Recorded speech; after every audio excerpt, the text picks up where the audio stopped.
Do you want to write a book? Well, writing a book is hard work. It takes creativity and time, lots of time. But our guest is today for International Podcasting Day is Aurora Winter, and she strongly believes every expert, entrepreneur, and leader needs to write a book. And you don't have to spend a lot of time doing it. So in this episode, she's going to share how you can increase your income, impact, and influence with the right words. Now, Aurora Winter is a best-selling author, TV producer, media coach, ghostwriter, and successful serial entrepreneur who trains people to create a clear, concise, compelling message. She assists her clients by helping them find their voice and write books that take their business and career to a whole new level. She's the author of not one, but 6 books, including Thought Leader Launch and Marketing Fastrack. Her latest book, Turn Words into Wealth, has won multiple awards, including the Best Business Book Award from Pinnacle and Literary Titan Book Award. If you're ready to stand out as a thought leader and create multiple streams of income from writing your book, you're going to want to continue listening to this episode. But before we get to that, hello, good afternoon, morning, or evening, wherever you may be, whenever you're listening to this episode. My name is Carolyn Owens, and I'm the host of Let's Coach.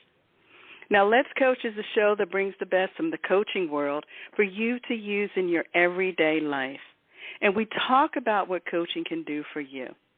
We bring you some great small business ideas and some good news stories and stories about people who are paying it forward in their everyday lives. When I'm not hosting the show, I serve to help you up-level your skills so you can up-level your income, your career, your business, or life. I love to connect with our listeners and hear what you think about the show, or if you'd like to be connected with a guest that we've had on the show. And so you can connect with me by visiting what I call my Connection Hub. And you go to Carolyn360.com, and there you're going to find the links to my social media profile, email address, website, blog, everything you need to connect with me. Now, depending on when you're listening to the show, I want to share with you that today is International Podcasting Day. And we've been spending the day celebrating the 200th episode of Let's Coach with Carolyn. We started the day a little bit earlier with episode 200 and toasting and just being so happy of this journey, where we're going, and we're continuing here with our guest, Aurora Winter. Now, Aurora's the best-selling author, TV producer, media coach, ghostwriter, successful serial entrepreneur, and she's a sought-after speaker and expert, and she's frequently featured in the media, including places like ABC TV, CBS, KTLA, Success Magazine, Elle Magazine, Oprah Radio, so many different places that she's been featured and continues to be featured. And she uses her filmmaking experience, and I think she's calling right now. One moment, please. Let me see what's going on here. Hi, we're live on the air right now. How may I help you?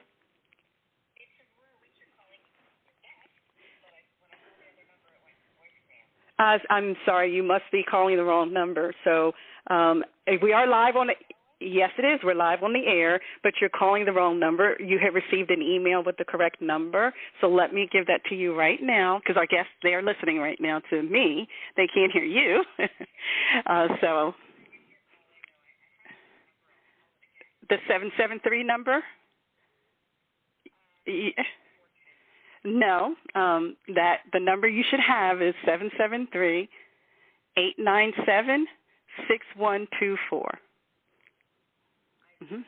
Thank you. So, if you guys listened to the episode earlier today, then you heard how sometimes there's technical difficulties and challenges when you're doing the podcast and things come up. And, hey, you just got to experience one. So Aurora will be joining us shortly. But I want to continue with the introduction. And so she uses her filmmaking expertise in neuroscience to help people communicate and get results, whether it's raising 7 figures for a startup or negotiating for a raise or enrolling a new client. I am very honored to have her here on the show, and I believe she's here with us, and we're going to give her a warm Let's Coach welcome. Hi, Aurora. Welcome to the show. I'm so glad to be connecting with you, Carolyn. It's wonderful to be here. And it's a 200 episode day for you, or this is 201. Congratulations. 200 episodes. That is quite an achievement. Thank you. It's so funny because we were, when I was doing the episode earlier today, I was saying how, some people don't realize there are things that come up when you're doing live shows. And so you gave us the perfect example. And there was an example. And my goodness, yes, I called the incorrect number. My apologies. I am so thrilled and happy to have you here with us today because I intentionally scheduled to interview you today because you have so much that we can share and talk about. Your clients have gone on to do amazing things, generating millions of dollars for their businesses. But you did not start on this path to become this coach, assisting people the way you are. You had a few other business endeavors before reaching this point. What was that first business you owned? Well, it's amazing how twists and turns, and then you finally end up in the right place through the grace of God. I started my first business when I was in my 20s with my husband at the time, and we sold that business for 6 figures when we were just, in our 20s. Then we had a yacht sales and yacht charter business, and then after that, I launched a film and television production company, and then I went on to train coaches, and now, finally, I'm the founder of Same Page Publishing, and we help experts and entrepreneurs create, publish, and promote their books. So a lot of different businesses. But what was that shift? Because you've worked with yachts, you've worked in the entertainment industry. It's so diverse, so many different types of businesses. What was that catalyst that said, I'm going to be this coach? Well, I think it's always about meeting the need wherever the need is and kind of responding to what people need. Right now I'm coaching people to create their $1 million message, and some of them are putting that into a book. Others are making a video series. Others are getting clear, concise, and a compelling message in order to raise venture capital. And sort of like every new chapter in my life, I always help people solve the problems that I've just most recently solved myself. So it's continually a case of evolving. And, why I wrote the book, Turn Words into Wealth, is because it just made my heart so heavy that many people just spent years working on their book, and then they never published it, or they didn't understand how to promote it, or it just ended up, gathering dust in a drawer. And I just thought, well, what a loss of legacy, what a loss of lifetimes of wisdom and expertise and hard-won lessons that others could benefit from. And so, in fact, the statistics show on average the first-time writer takes 3.5 years to write their book. So we don't want that. That's a long time, especially in our world of rapid change. 3.5 years later, you might have a completely different thing you want to say. So I don't know if that answers your question, but as I solve problems in my own life, then I see, oh, gosh, other people are dealing with the problems I've recently solved. I should help them. There are so many people, they often have that dream to write a book, that book inside of them, but they just don't do it. Or like you said, it'll take, I know the first one I did on military transitions, it took me a couple of years, and it shouldn't have taken me that long because it's a small, very small book, but it's just getting that first one out. And when you're trying to do it, by yourself, it's even more challenging. Well, absolutely, and it's a learning curve, right? Anytime we do something new, you have to face all the learning curves of how to do this, that, and the other thing. Plus, things are changing. And also, I think there are a bunch of myths that keep people struggling to write and publish and promote their books. And one of the things that keep people struggling is this myth that's very popular in our North American culture, I can do it all by myself. But why would you? Why would you do it all by yourself if there's support, and if you can shave, instead of taking 3.5 years to write your book, if you can get it created in 3.5 months, why wouldn't you do it that way? Then you can produce multiple books in 3.5 years instead of just one. And the other thing is, like you and I are connecting now on this wonderful podcast that you have. Congratulations. 200 episodes, or this is, I believe, 201 today. That is a mammoth achievement, a huge gift that you are to the world, spreading your love and your expertise, and I celebrate that. But it wasn't that long ago that you and I connecting this way would have been impossible. We take it for granted now, but that's what's happened in the book publishing industry. People who are not in the book publishing industry still think about what was possible a decade or two ago, and they're not up to speed on the fact that independently published books or indie publishing has now overtaken, in terms of book sales, the large 5 New York-based publishers. And it's no longer just the fringe who are independently publishing books. Even New York Times bestselling authors like Seth Godin, who's very well known for The Purple Cow and his book, This is Marketing, he mixes New York Times published books and self-published books because he wants to have control, and you don't just need to have the bragging rights. Why not actually control what you put out into the world and take the bulk of the revenue? So I want to encourage people to focus on their message and to see what gifts they have to give, and maybe put that in a book like you did. And we think about, people often think, well, I'm not the person who should write a book. Who should write one? Yeah. Well, I think there's multiple benefits of writing a book, and I really want to back up a second to talk about a message, because a message may go in a book or it might not go in a book. But just to answer your question, the first value is around getting clear on your message. And then the second value is deciding how to share that message or how to broadcast that message. So one of the ways you can broadcast a message is a book. You can do it on social media. You can do it through videos. You can do it on a podcast like we're doing right now, on a TED Talk, speaking at a convention, coaching people, holding workshops. So that's the distribution method. And so many people nowadays, they get all hung up on social media. Like, how do I do Facebook? Yes. How do I do Instagram? How do I do TikTok? But hello, what is it that you want to say? What do you stand for? Who is your ideal client?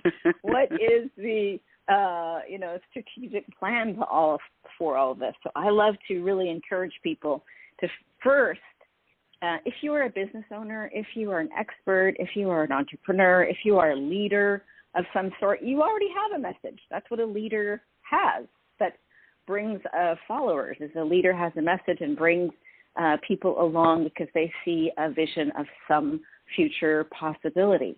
So first decide, who do you serve? How do you serve them? What problems do you solve? If you are a business owner or you work in a business, people are always asking you the same questions over and over and over again. Hey, what if you put your very best answer, your most charming, concise, and compelling answer to those frequently asked questions into a book? And then you could serve people more effectively one-to-many instead of one-to-one. I think you can only grow a business so big if you're dealing one-on-one, which is the limitation with any coaching business. But if you can serve people one-to-many through your book or your podcast or your video series, then you can, while you sleep, you can be attracting your ideal client. And your book or your videos or your podcast will both attract and repel. And that is good. It's kind of like dating. Like, you don't want every client. You want the right ones, right? You said, it's also people you repel. And I think that's where some people struggle, that, your message may not resonate with everyone, or your book isn't for everyone. And I think that part of the process, that I guess I would use the word rejection, is what can kind of stump some people as well, because they don't want to experience that. But it's okay for, like you said, to repel those people away. It's not only okay, it is desirable. If you try to be all things to all people, you got nothing. You got no personality. You be bland. You don't stand for something. It's far better to powerfully attract your ideal clients or your ideal podcast listeners or your ideal readers for your book. Powerfully attract the right tribe, which means you're going to have to repel the wrong tribe. So, for example, I'm spiritual. I'm a member of a church congregation. Spirituality matters to me. If I tried to be all things to all people, I wouldn't say things like, what if your book is the answer to somebody's prayers? The fact that I give myself permission to say something like that, maybe get out of your own way and consider, what if your book is the answer to somebody's prayers?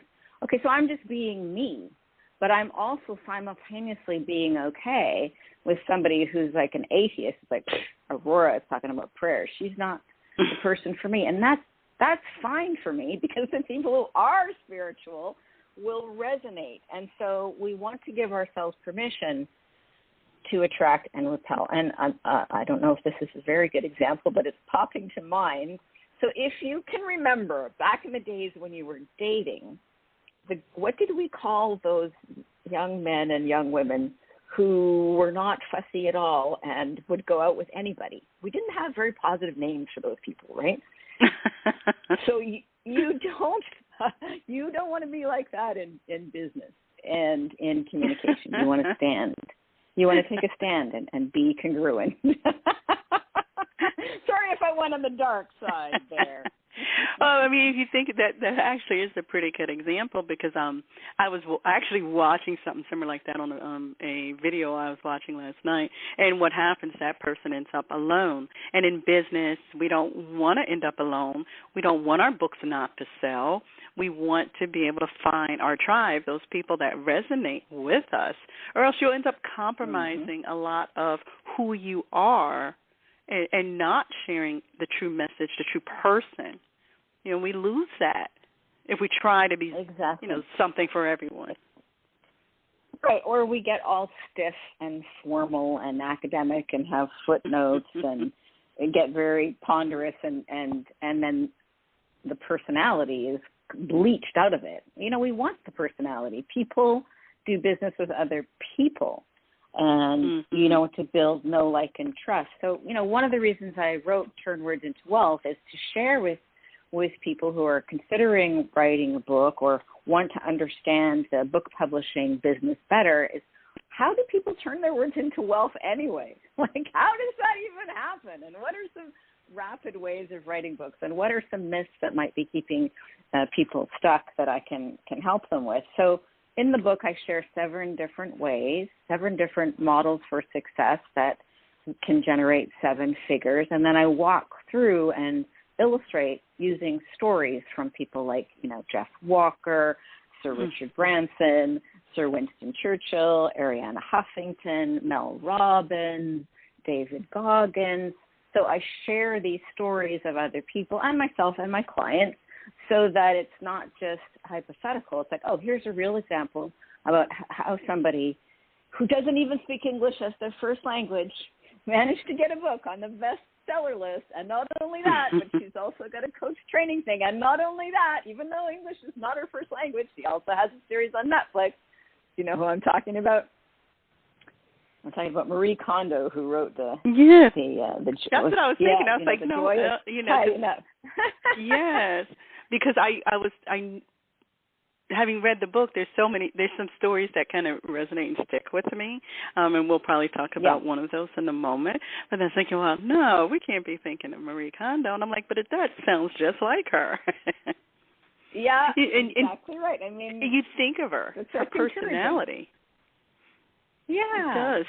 She has such a lovely personality, and it's fine that she speaks with a little accent and that primarily it's the translator.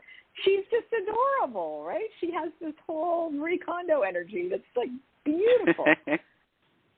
and that's funny because earlier today we were talking about on the earlier episode we were talking about I'm an introvert by nature, and it's this whole thing that introverts, they're not really the authors because a lot of authors want that limelight, that spotlight. And that's not necessarily true. Mm-hmm. Well, I think actually I did hear your podcast. I listened to it earlier today, episode number 200. Thank you. Yeah. And I heard you confess that you're an introvert. Actually, most public speakers and authors are introverts. And I'm an introvert too. You and I probably are similar in that we like deep conversations of impact rather than light conversations with people at once that are just talking about the weather. So you have leveraged your nature as an introvert by hosting this podcast. That's a really great way for a podcast to reach many people by talking to one person at a time and then sharing it with others. So that's really good. And because it is what did you say? The podcast day, September 30th? Oh, International Podcasting Day. International Podcasting Day. Okay, so I have a gift for all your listeners. They can go wherever they like to get their books online, and they can get my latest book, which is called Marketing Fastrack, the little book that launched new business, $250,000 in 90 days. They can get it absolutely for free if they go today to Amazon or Apple or Kobo or Google Play, wherever they like to get their books.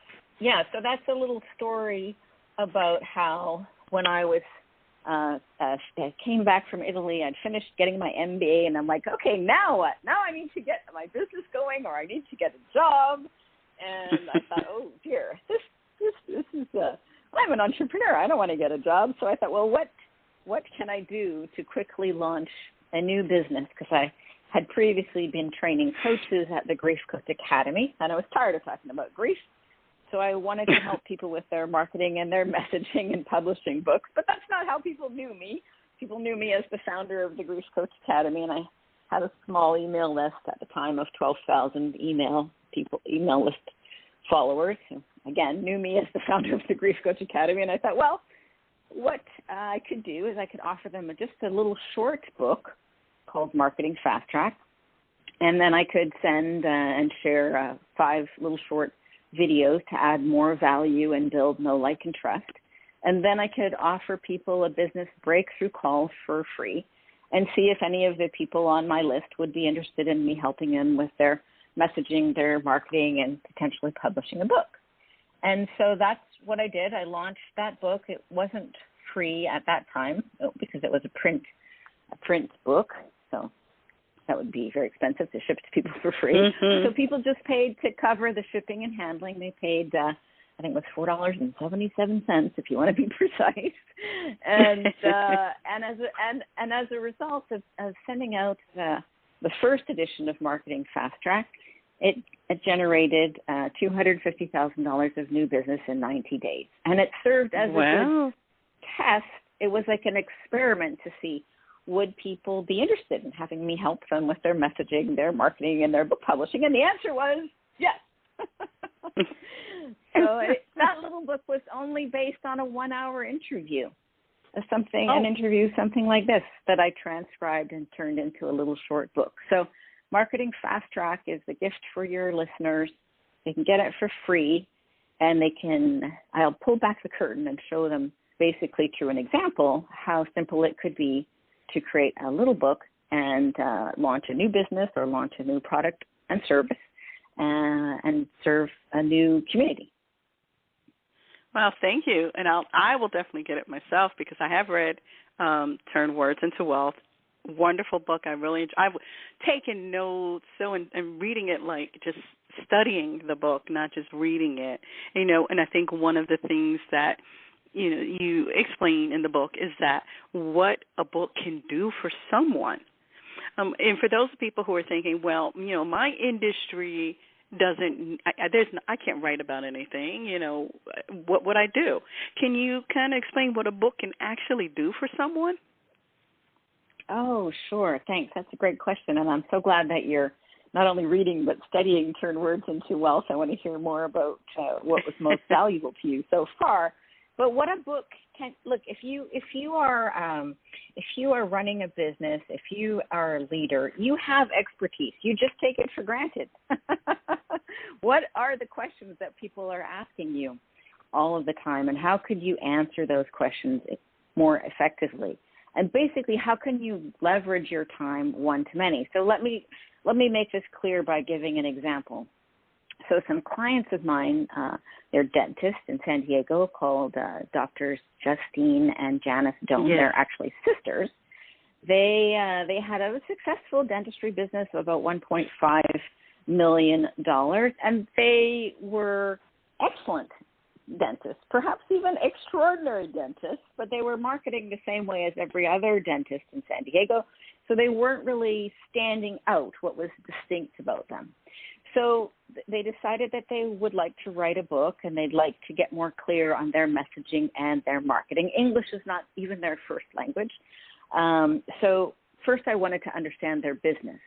I do have an MBA, and I have launched multiple successful businesses, so I always think we should start with the end in mind, as Stephen Covey says. So beginning with the end in mind, I wanted to understand what was the most valuable patient to them and how did their business really work. And I came to discover, because they helped me understand, that, a typical new patient might just spend a couple $100 and might not come back for several years. But the people who really needed their help were over 40, and they could spend not a couple $100, but several $1,000, $5,000, $10,000, even $20,000. Somebody over 40 might be spending on crowns and fillings and, this, that, and the other cosmetic and structural procedure. So understanding their the value of the lifetime value of a customer to them, I said, hey, why don't we write a book called Keys to a Healthy Smile After 40? They loved that idea, and the subtitle is 7 Secrets to Feeling 7 Years Younger. And so I interviewed them for a couple of days and then transcribed that and turned that into a book. So half of the book is really about these 7 keys to looking and feeling 7 years younger, and about how on earth do you have a healthy smile after 40, and some basic things about dentistry that most people don't know that I was quite interested to learn. But the other half of the book is about them. It's about their story of growing up in Vietnam, really impoverished. It's about their desperate attempt to flee from Vietnam. They were crouching in the night at dark on a sandy beach and calling out as a family to some boats. And they got on the boats with many other refugees, and for 3 days they were seasick and basically had almost nothing to eat or drink, and were seasick and miserable, only to be apprehended, have to go back, start all over. And their father had been on the wrong side of the war, so they were in jeopardy. Finally, they did manage, obviously, to escape successfully, and they were actually helped by, I believe it was the Catholic Church or some church organization in San Diego. But there's like some very strange and unique stories, such as the two little girls were, I think, 6 and 4 at the time. They were so tiny and they were so afraid of being in a big plane that they slept underneath the seats because it felt more protected to them. And, they were just such interesting stories. When they arrived in America, their little brother, for the first time ever, he saw a red apple. He had never seen an apple before. It transfixed him, and he pleaded for the apple, and his mother broke down and bought it for him. So through their eyes, we get to see America afresh and realize the story of these two young women who later became extraordinary dentists and all the hardship that they went through and what sacrifices their mom and dad made so that they and their brothers could come to America. And it's such a powerful, moving story. It could have been a book in and of itself, but as it is, it's half of the book. So you read the book and you appreciate both their expertise as dentists. You learn some very helpful and useful things to do to take care of your own teeth so that you have a healthy smile after 40. But then you basically fall in love with these two women as you hear all what they went through, and it makes their success now. They've been rated top 40 under 40 dentists in San Diego. It highlights that because it's such a contrast to the poverty that they experienced growing up in Vietnam. So, and as a result of them getting much more clear about their message and much more confident about expressing it and having this book, 7 Keys to a Healthy Smile After 40, they grew their business from 1.5 to approximately $6 million. So, and they were greeted as celebrities by their fellow dentists. And it was the book that made them be greeted as celebrities because they were, always, or in the recent past, always extraordinary dentists. But they were now setting themselves apart as extraordinary dentists with a book. So their peers wanted autographs and celebrated that. Oh. And in a marketing way, they were able to then give their book to their patients, and that increased their referrals. And now in San Diego, they are the go-to dentist for people over 40. So that's one way a book can really make a big difference on multiple levels, I guess. That was one of the stories in the book that I really enjoyed reading about is watching. I had not read their books. I didn't know about them being underneath the airplane seat. But if you look at the evolution of going from that to where they are now and being able to, create this income, from writing this book and sharing their story and getting that messaging straight. And I think that's, people will think, well, I've got a book. What do I do with it? And from this book, you can actually create multiple streams of income. Exactly right. Multiple streams of income is definitely where it's at. And also it's multiple streams of impact, multiple streams of making a difference, right?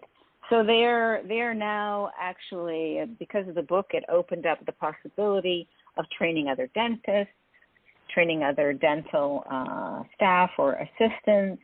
And so they have now multiple streams of income and impact, thanks to the book, and getting more clear on their message and really doubling down on what makes them different. Earlier in this conversation, you were talking a little bit about that fear of rejection that plagues everybody who's still breathing. But if we think of it as doubling down on what makes us distinct, that's where the leverage lies. When we dilute what makes us distinct, then, we are dooming ourselves, our impact, and our businesses to mediocrity. Because average is mediocre. If you want to be average, you're unfortunately going to be competing with the lowest cost providers, which is Walmart and China. And you honestly do not want to be in that race. But if you double down on what makes you distinct, you double down on what makes you different, you can be the only logical choice. So, Carolyn, for example, you've got some very distinct things about you, your background in the military, your son in the I believe, the gaming, art, and design industry. And yes. There's some really unique things. Yeah, of course we do. There's some really unique and extraordinary things about you. And when people learn those things, they're like, okay, Carolyn, I got to listen to her podcast because she's just like me, or she's an inspiration to me. How's your son doing, by the way? He actually is in graduate school now. That was one of the things when we had talked about was he did make the decision to go to graduate school, and he's in the first couple of months, and I will tell you what he is creating. I have to sometimes pull back and wow, he has learned so much at school and headed in the perfect direction, and he's doing something that he is really passionate about, that he really enjoys doing. So although it's hard work, it doesn't seem like it's school. I think that's what I love most about seeing him grow into. So he's doing really well. Wow. He got his undergraduate degree in August and now went right into the graduate program. So I'm very, very proud of him. That's wonderful. That's wonderful. It's nice to see that he's loving that choice. Yes, he is, and I'm very grateful for that. I know, and that's funny because one of the things that when I love the whole writing piece and reading, and so that's where we're so opposite is, he's so much better in the technical aspects of things and computers and gaming and creating and designing. And we have those conversations all the time about, writing. And he knows, so one of my goals before reading your book was to become a New York Times bestseller.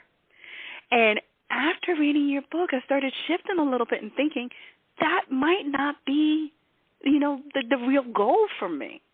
So can you kind of talk about what that really means? People, we think that if you become this writer, you've got to be this New York Times bestseller, but that's not necessarily the case. Oh, I love that you're bringing this up. This is one of the big myths that I want to dispel. And it used to be that was kind of the only way to make money as an author was to become, to get a blockbuster bestseller. But the economics have changed completely. Aurora, you're breaking up for us. I'm sorry, you were breaking up for us. Can you hear me all right now? So yes, to call back in? Better. No, that's much better now. Oh. Okay, I was pacing. I'll stop pacing. I'll stand still. So, and if it breaks up again, I'll call back in if that will be helpful. I wanted to just say about the New York Times bestseller that there's two things that have really shifted. One is money, and the other one I want to talk about is meaning.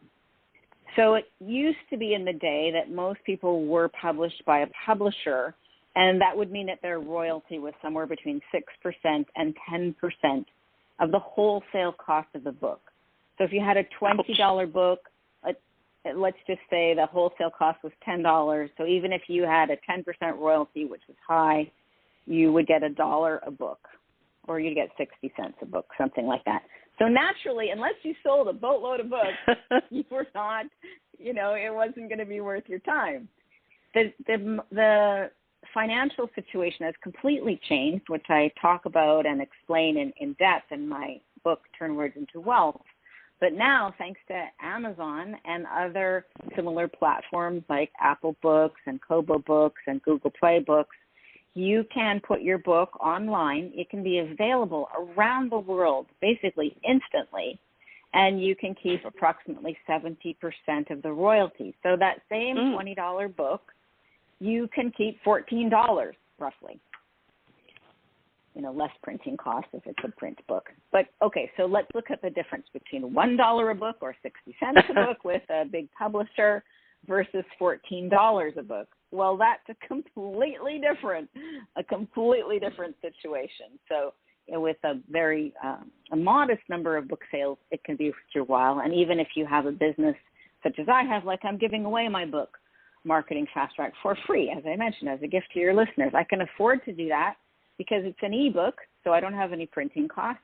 I can afford to do that because I love to contribute, but I can also afford to do that because of my business and the meaning that it has for me.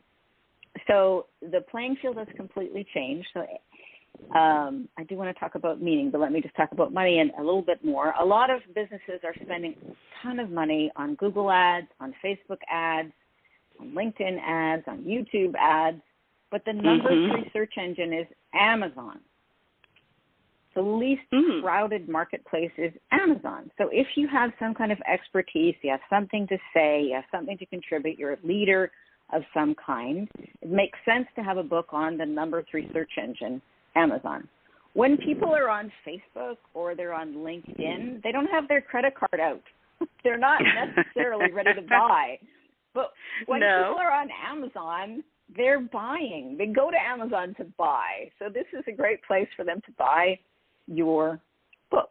Okay, so we could go into more depth about the money, the cha-ching in your bank account, which turn words into wealth, goes into in great depth, giving you a blueprint for your business, brand, and book. But let's also talk about meaning. So a book is not only about making money. In fact, there's two levels of meaning with writing a book. The first one is, even without publishing your book, as you review your life, review the worst moments in your life in business, review the best moments in your life in business, review what you've learned and what you'd like to share with your children or your grandchildren. You sift through your life, and it's like sifting through a mine of ore.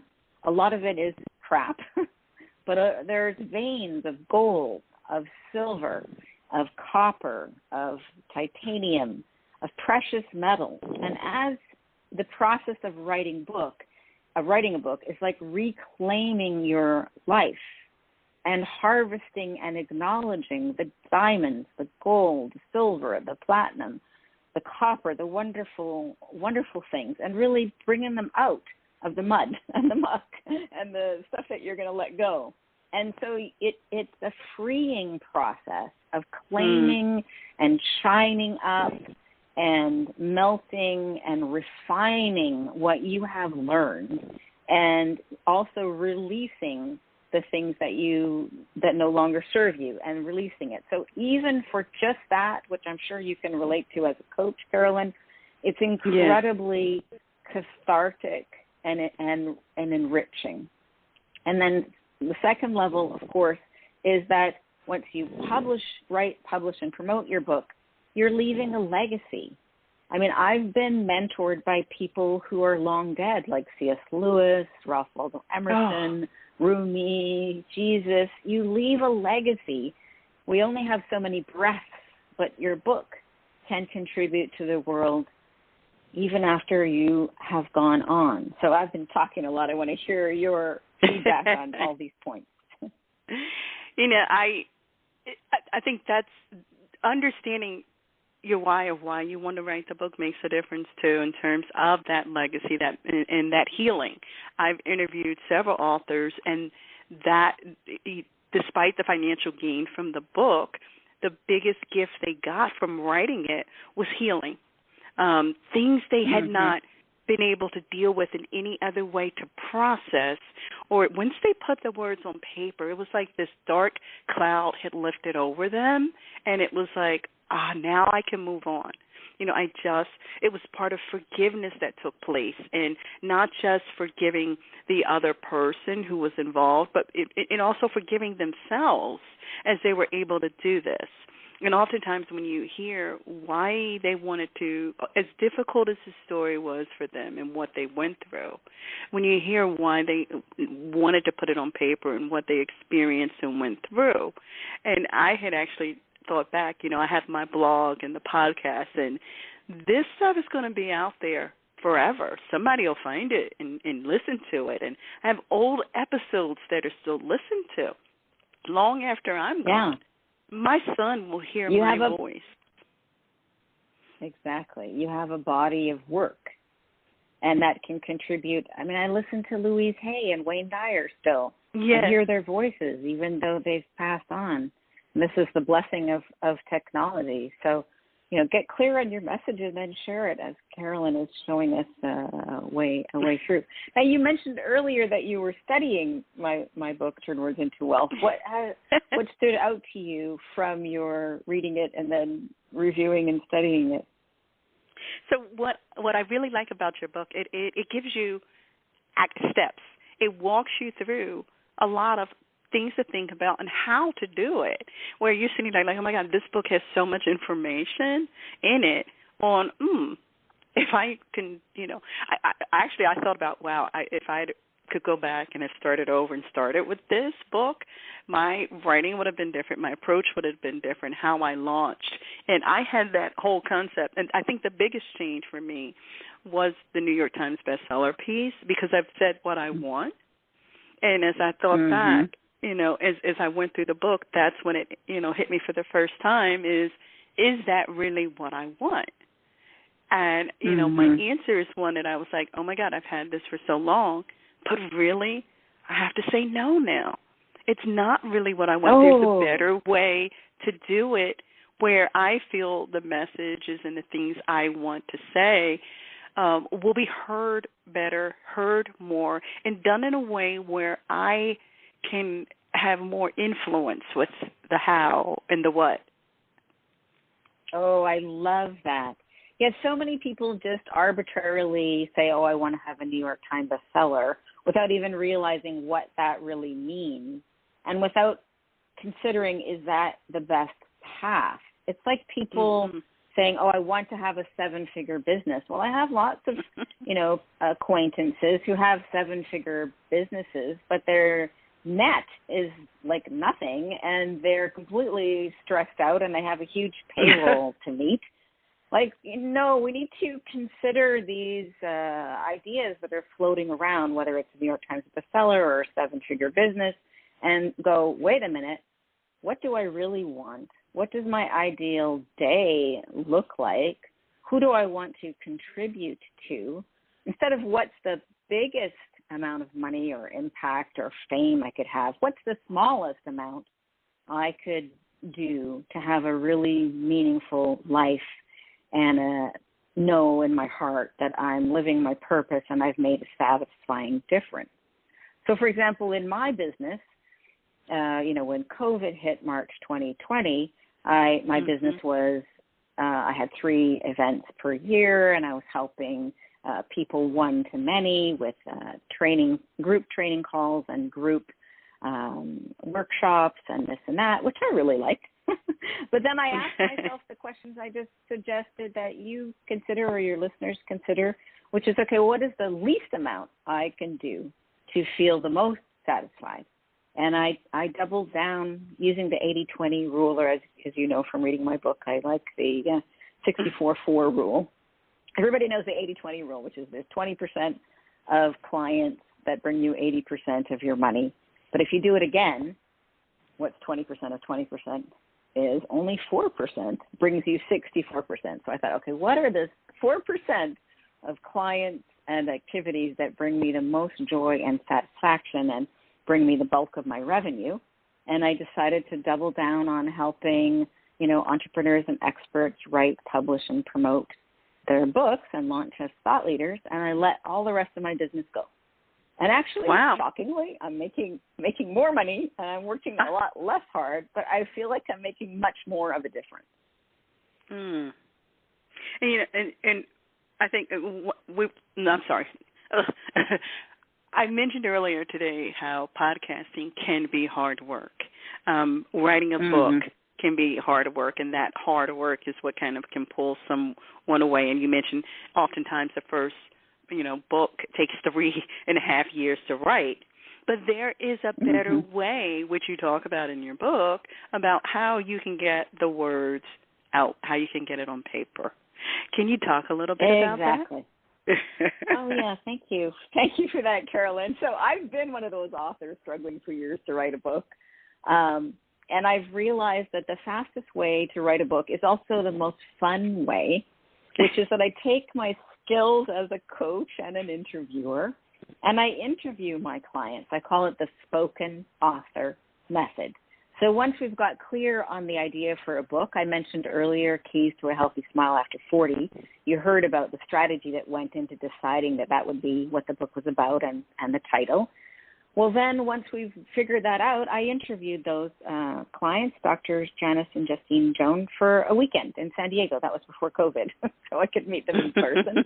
And it was easy for them to answer my questions. People love answering questions. People love telling their story.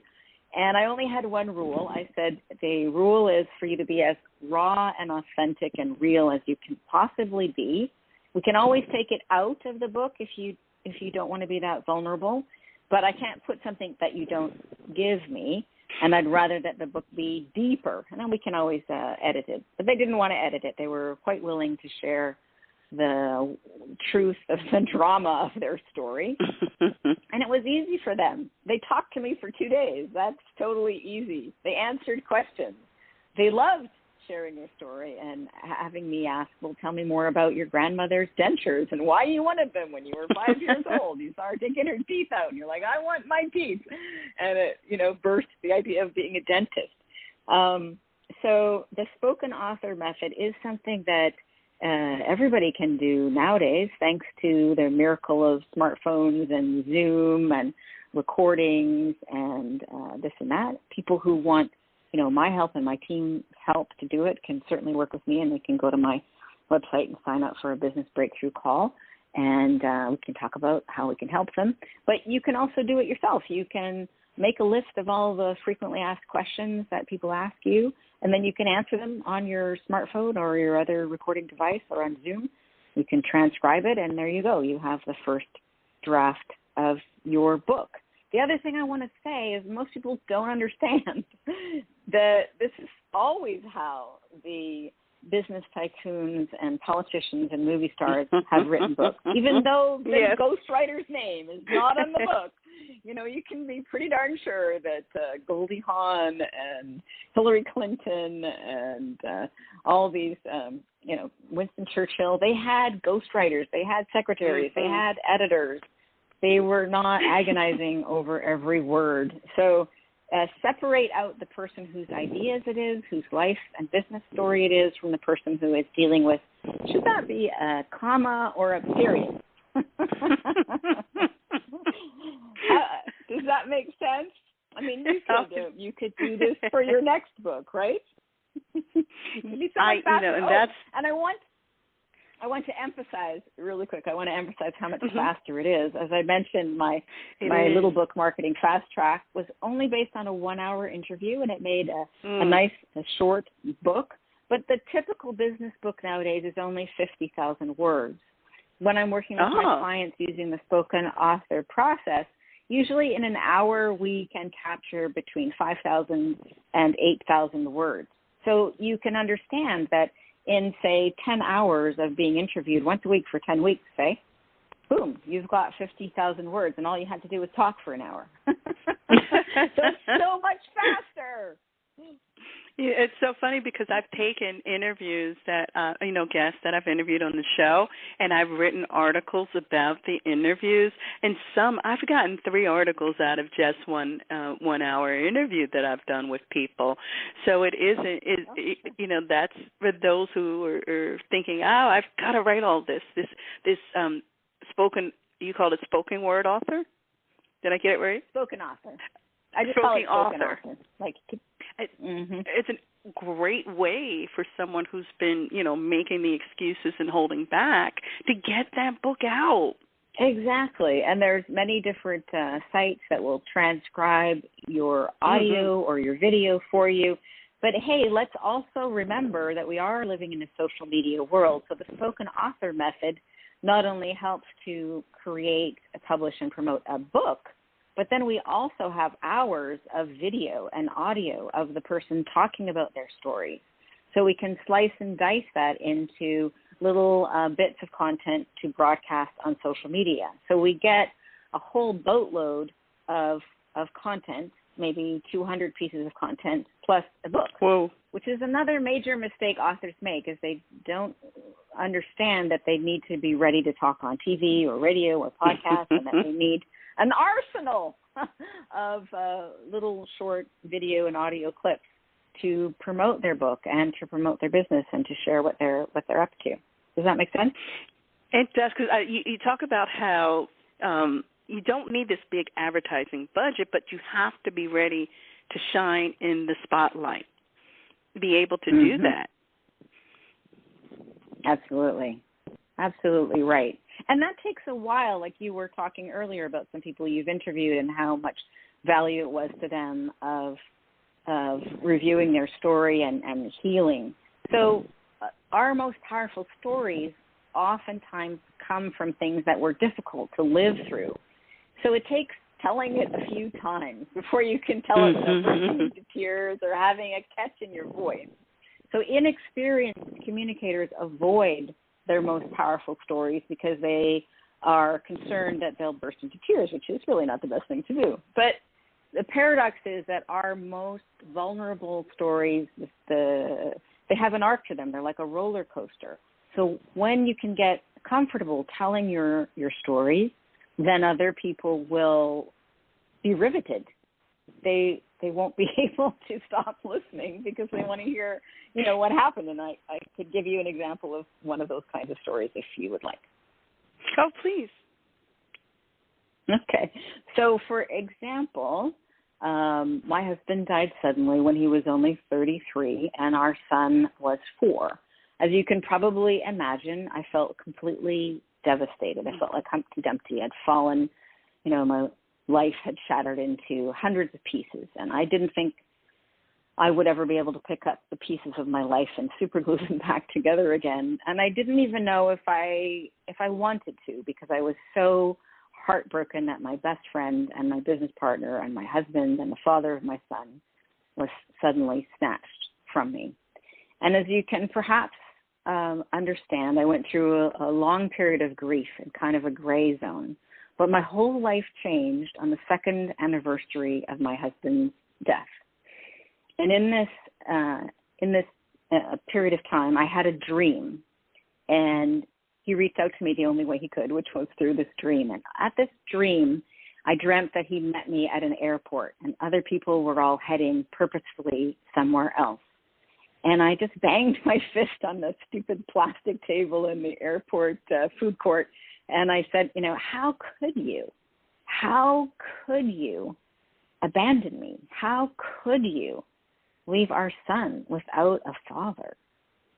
And he asked me 3 questions, and they changed my life. The first question was, well, if you had it to do all over again, would you still marry me? And I thought about it. I thought about all the good times. I'm like, yeah, I'd still marry you. And then he asked me the second question. He said, well, if you had it to do all over again, would you still have our son? And I'm like, absolutely. He's the light of my life, my joy, my blessing. And then he asked me the third question, and this is the one that changed my life. He said, given those 2 answers, would you want to know that I would die young? And in the dream, that question just caught my heart, and I searched my heart for a long moment, and I discovered the answer was no. I would not want to taint the joy that we did have with dread. And a sense of acceptance, washed over me like a warm blanket. And I realized that I could, and I just did, accept my life as if I had chosen it by the grace of him giving me these 3 questions in a dream. And from that moment on, I was able to accept his life and move forward, building a new future rather than looking backwards in the rearview mirror looking back. So that is a true story of an actual dream that happened. And at first, the first time I told that story, I would bawl. You might have been able to hear the emotion still in my voice telling the story, but it's a very memorable story, and many people have shifted their own point of view about whatever's happened to them that was heartbreaking as a result of asking themselves those 3 or somewhat similar 3 questions.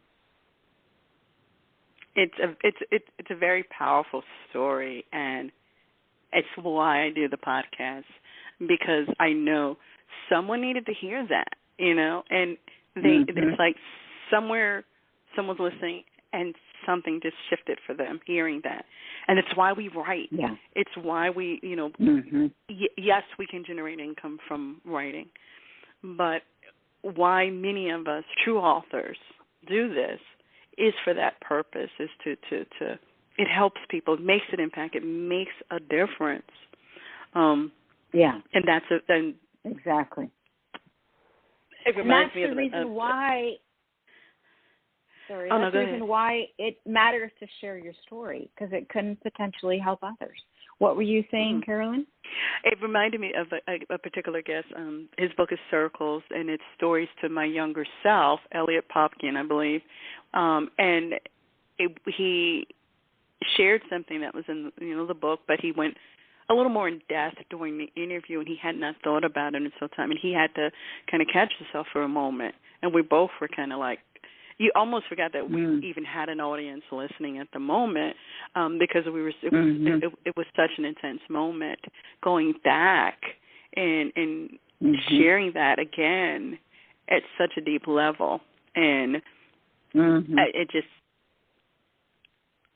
I'm almost speechless just being able to kind of what you feel when you go through that, Yeah, and it's real, and I think people pick up on that energy. And I did share that story in my first published book, which was called From Heartbreak to Happiness. Wow. So I know one of the things that people have asked, they knew I was going to be doing this episode, was, I have this book. What's that step to then turn that book into an income? You lay a lot of this out in the book, turns words into wealth. But what's one thing that you can share now that you can say, hey, when you have this book, this is one thing you need to make sure you do? Well, that took me a whole book to answer that question properly. But, well, I think what the first thing that somebody could do is consider, okay, if your book solves the problem, get clear on what is the problem. If it's a nonfiction book, or I suppose even if it's a fiction book, what is the problem that it solves? And then consider what is the next problem that the reader, fully satisfied with your book, will have. So, for example, with the dentist client, Keys to a Healthy Smile After 40, they learned a bunch of useful things. They had their 7 tips about how to feel 7 years younger.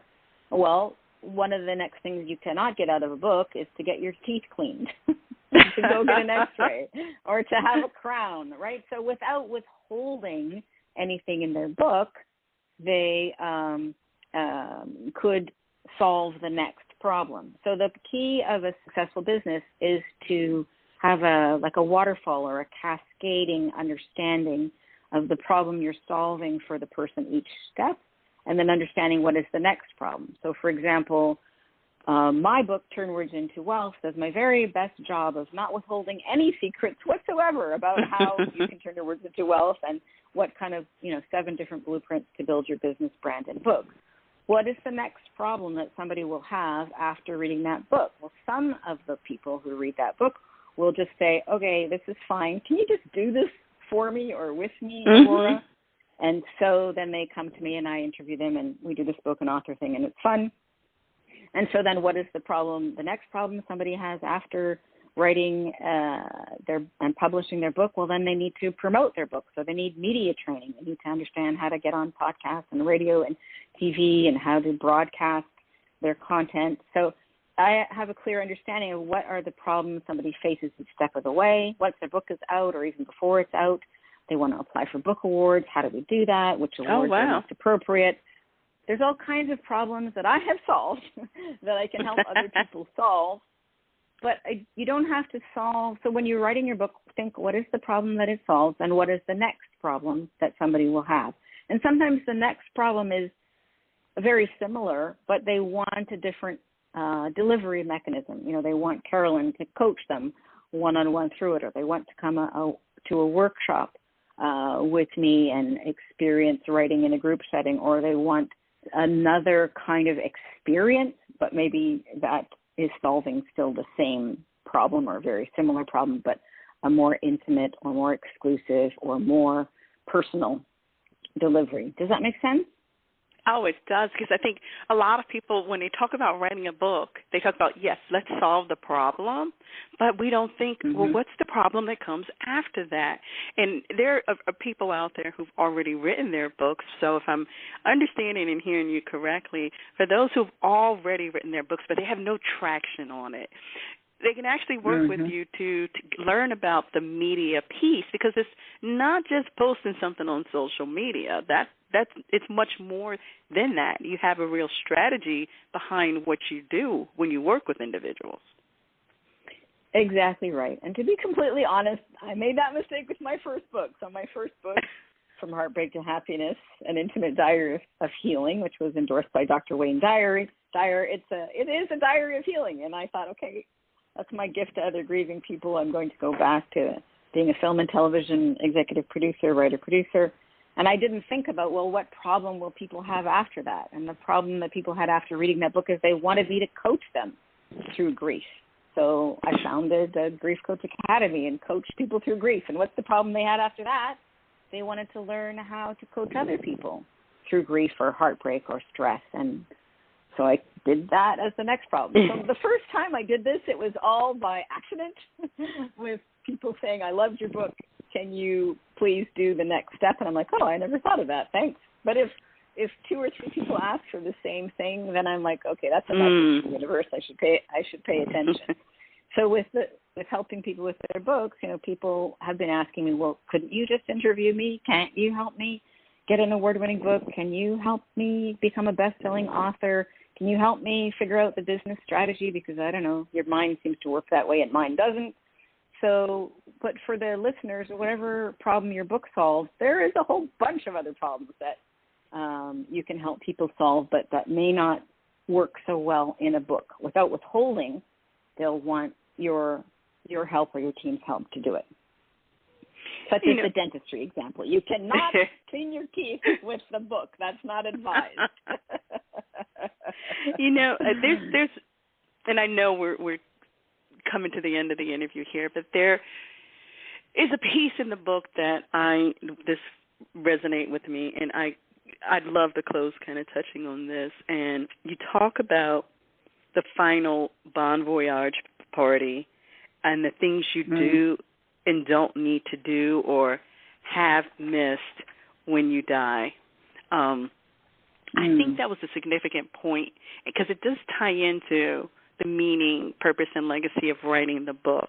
But can you expound on that just a little for our listeners?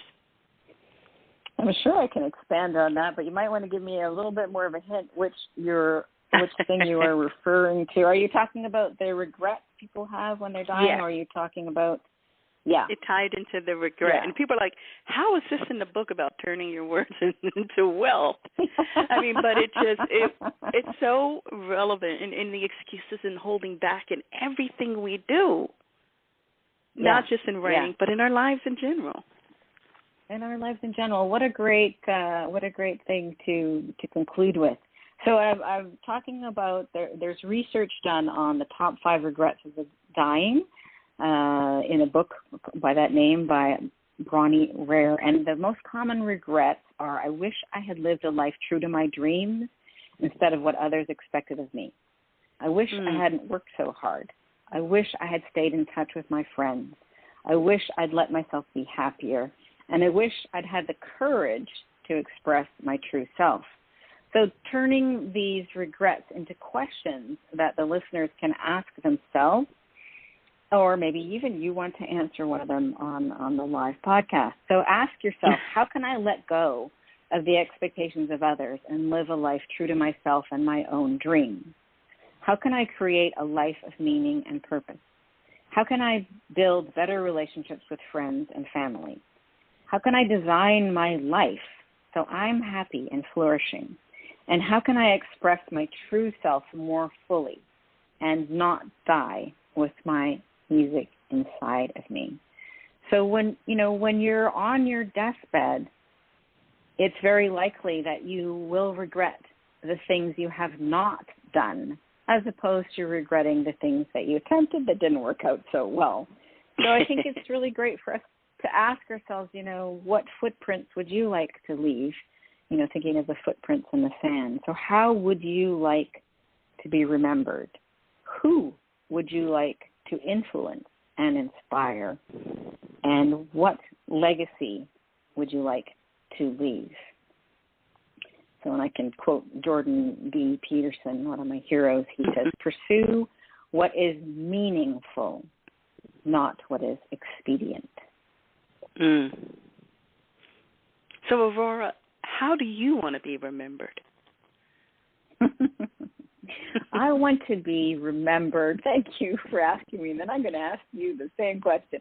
I want to be remembered as a catalyst for miracles. If I had my fondest dream, I choose to be a catalyst who sees greatness in others, fans those flames of greatness in others, and helps that greatness be expressed so that together we can really make a profound difference in the world. How about you? I would like to be remembered by creating more joy in life and eliminating or reducing emotional pain. And with that, for me, what's very important is being a good mother as part of that, because I'm leaving, when I go, I'll leave someone behind that I want him to make a difference in the world himself, whatever way he chooses to. If it's through his, creation of the art that he's doing, whatever way that is. But I would love to see that there's more joy and this emotional state and place that we're in. If I can plant seeds and further it along in any kind of way, that's what I'd like to do. That's what you already are doing. And it's a beautiful thing, absolutely. And your son seems like he's just absolutely flourishing. So again, for the benefit of the listeners, if they want to grab that gift, they can get my new book, Marketing Fastrack, the little book that launched a new business, $250,000 in 90 days. They can get that for free wherever they get their books, on Amazon, on Apple, on Kobo, on Google Play. That's my gift to your audience today. And I hope that they also read the book that we've been talking about the most, which is Turn Words into Wealth, Blueprint for Your Business, Brand, and Book, which goes into depth about 7 different ways you can make 7 figures with your book and your message. And then where can what's your website if they want to reach out to you? The best way to reach out to me is to go to my website, which is my name, aurorawinter.com, AuroraWinter.com. They can sign up for a complimentary business breakthrough strategy session there. Or you can also connect with me on LinkedIn and just say hi or let me know what you found most helpful about my book. And if you read either of my books and you find them useful, I'd be grateful if you left a review on your favorite book platform, and that'll help other people find books that are useful, inspiring, and informative. And I'll definitely be sharing the Marketing Fast Track on social media later on today. I have one more interview we're doing for International Podcast Day, and that's going to be at 4 p.m. Eastern, where we continue our celebration of our 200th episode. And we're going to be joined by one of our most frequent guests, which is the money coach, Chela Diaz. She will be joining us for episode 202. And she's going to be discussing how our finances impact doing what's important in life. So, Aurora, I want to thank you so much for taking time out and being here on the show today. I will say your book, Turn Words into Wealth, really, one of the other things it reminded me of is my desire to write, and that piece of me, if I don't write, it'll be a big piece of me missing. And laying out just how to do it and how it can generate so much. I would have to tell you, I was getting a pedicure and I was reading a book. And I was just smiling, wanting to take notes and go through. And they finally said, "What are you reading?" Oh, good. So we'll have some book sales at your pedicure salon there. Oh, that's great. I love that people write in the books and mark them all up. That makes them even more valuable. And Carolyn, I got to say, it's such an honor and privilege to be on your episode number 201. Congratulations for getting 200 episodes in the can. That is phenomenal. And I just celebrate and appreciate your friendly, outgoing energy of contribution and caring. It's such a delight to connect with you again today. Oh, well, thank you so much. That means a lot to me. And for our listeners out there, thank you again for choosing to listen to Let's Coach with Carolyn. I truly appreciate you because we would not be at 200 episodes if it were not for you. And come back here, 4 p.m. Eastern. Join us with Chela Diaz. And remember, if you can't listen to the show live, you can always check out the recording on your favorite listening platform. And you want to subscribe so you don't miss an episode. Again, we thank Aurora Winter for being with us today. Check out her website, read the book. If you really want to know how to turn your words into wealth, how you can create multiple streams of income, the book has a blueprint, and check it out. And so until next time, stay safe, and I want you to remember, if it ain't broke, make it better. Have an awesome, blessed day, everyone. Bye-bye.